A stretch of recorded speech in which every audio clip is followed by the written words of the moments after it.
Secretary ആയിട്ടുള്ള doctor Riji Rasheed ഉണ്ട്. അവർ homeo ഡോക്ടറാണ് തിരുവനന്തപുരത്തെ. ഞാനും അവരുമാണ് ഈ കർഷക സമരത്തിൽ പങ്കെടുക്കാൻ ഡൽഹിയിലേക്ക് പോയത്. തിരിച്ചു വന്നു കഴിഞ്ഞപ്പോ എനിക്ക് രാഹുൽ മാങ്കൂട്ടം മെസ്സേജ് അയച്ചിട്ടുണ്ടായിരുന്നു, എന്തുകൊണ്ടാണ് നിങ്ങൾ ഞങ്ങളോട് പറയാതെ പോയതെന്ന്. അപ്പൊ ഞാൻ സ്വാഭാവികമായിട്ടും വിചാരിക്കുന്നത് യൂത്ത് കോൺഗ്രസിന്റെ എല്ലാരും കൂടെ ഒരുമിച്ച് പോകാനായിരിക്കും അദ്ദേഹം ഉദ്ദേശിക്കുന്നതെന്ന് പറഞ്ഞപ്പോൾ ഞാൻ പറഞ്ഞു, നമ്മളൊക്കെ ചമ്പാരൻ സമരത്തിനൊക്കെ ശേഷം നമ്മൾ കർഷക സമരം കാണുകയാണ്. കർഷകർ മോദി ഗവൺമെന്റിനെതിരെ ശക്തമായി പ്രതികരിക്കുന്നത് കാണുകയാണ്.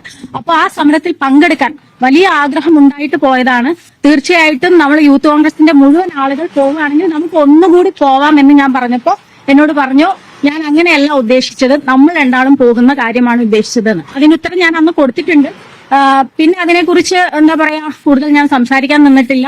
പിന്നെ എന്റെ അനുഭവം മാത്രമല്ല, ബാക്കി കുറെ ഇപ്പോഴും യൂത്ത് കോൺഗ്രസും മഹിളാ കോൺഗ്രസും അടക്കമുള്ള എന്തിനേറെ പറയുന്നു, നിങ്ങളെ കൂട്ടത്തിലുള്ള ആളുകളില്ലേ, നിങ്ങളെ കൂട്ടത്തിലുള്ള ആളുകൾക്ക് പോലും ഇത്തരം അനുഭവങ്ങൾ ഉണ്ട് എന്ന് വ്യക്തമായ ധാരണ എനിക്കുണ്ട്. ഇത്രയും ദിവസം ഞാൻ കോൺഗ്രസിന്റെ ഭാഗമായിട്ട് നിൽക്കുന്ന ഒരാളാണ്. ഈ ഒരു പ്രശ്നം വന്നപ്പോ ഏതെങ്കിലും ഒരു പെൺകുട്ടി തന്റെ അടുത്തോട് കൂടി പരാതിയുമായിട്ട് വരണമെന്ന് ആഗ്രഹിച്ച വ്യക്തിയാണ് ഞാൻ. അപ്പൊ വന്നു കഴിഞ്ഞപ്പോ ഈ സോഷ്യൽ മീഡിയയിൽ സ്ത്രീകൾ ഒരു പരാതിയുമായിട്ട് വരുമ്പോ ആക്രമിക്കുന്നത് കണ്ടതുകൊണ്ട് തന്നെയാണ് ഞാൻ പ്രതികരിച്ചിട്ടുള്ളത്. ഈ ഷാഫി പറമ്പിനോടല്ലാതെ മറ്റാരോടെങ്കിലും പരാതിപ്പെട്ടിരുന്നോ? ഇല്ല, എനിക്ക് എന്റെ യൂത്ത് കോൺഗ്രസിന്റെ പ്രസിഡന്റ് അന്ന് ഷാഫി പറമ്പിൽ MLA ആയിരുന്നു. ഞാൻ യൂത്ത് കോൺഗ്രസിന്റെ സ്റ്റേറ്റ് ലിറ്ററേച്ചർ ചെയർപേഴ്സൺ ആയിരുന്നിട്ടുള്ള ആളാണ്. അപ്പൊ സ്വാഭാവികമായിട്ടും എനിക്ക് പറയാനുള്ള ഒരു വോയിസ് ഉള്ള ഒരു സ്ഥലം എന്ന് പറയുന്നത് ശ്രീ ഷാഫി പറമ്പിൽ MLA ആണ് എന്ന് വിശ്വസിച്ചിട്ട് തന്നെയാണ് അദ്ദേഹത്തിനോട് ഞാൻ പറഞ്ഞിട്ടുള്ളത്. ഷാഫിയുടെ ഈ അനുഭവം ഈ കർഷക സമരത്തിന്റെ കാര്യമാണ് പറഞ്ഞിട്ടുണ്ട്. എന്റെ അനുഭവം മാത്രമല്ല, ബാക്കിയുള്ളവർക്കും ഇത്തരത്തിലുള്ള സമാന അനുഭവങ്ങൾ ഉണ്ടായിട്ടുണ്ട് എന്ന് ഞാൻ സൂചിപ്പിക്കുന്നു. ആണ്, അതെ അതെ. ഷാഫി പറമ്പിൽ എന്ന് പറയുന്ന ഇന്നത്തെ നമ്മുടെ ബഹുമാനപ്പെട്ട MP എനിക്ക് ഒരു പ്രതികരണം മറുപടിയും തന്നില്ല വാട്സപ്പില്.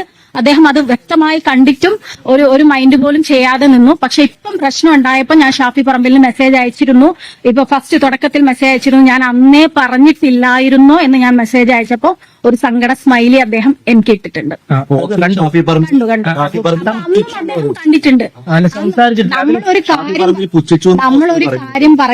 നമ്മളൊരു കാര്യം പറയാണ്, ഒരു സ്ത്രീ എന്ന രീതിയിൽ ഞാൻ പറയാണ്, ഇന്ന് ഒരു വ്യക്തിനെ നിങ്ങൾ വെച്ചാൽ ബാക്കിയുള്ള പെൺകുട്ടികൾക്ക് വരാനുള്ള ഒരു അവസരമാണ് നഷ്ടമാകുന്നത് എന്ന് പറയുമ്പോൾ അതിനൊരു പുല്ല് വില പോലും നൽകാതെ അവഗണിക്കുക എന്ന് പറയുന്നതും ഒരു പുച്ഛവും പരിഹാസവും ഒക്കെ ആയിട്ടാണ് ഞാൻ കാണുന്നത്. അത് മാത്രമല്ല, ജയസഗലിനെ പോലെയൊക്കെയുള്ള ഒരുപാട് ആളുകൾ ഈ യൂത്ത് കോൺഗ്രസ് എബിൻ വർക്കി തുടങ്ങിയ ആളുകളെയൊക്കെ മാറ്റി നിർത്തി ശ്രീ രാഹുൽ മാങ്കൂട്ടത്തിനെ വെക്കുമ്പോ അത് നമ്മൾ പറയുന്ന അഭിപ്രായത്തിന് പുച്ഛവും പരിഹാസവുമാണെന്ന് വിശ്വസിക്കുന്ന ഒരാളാണ്.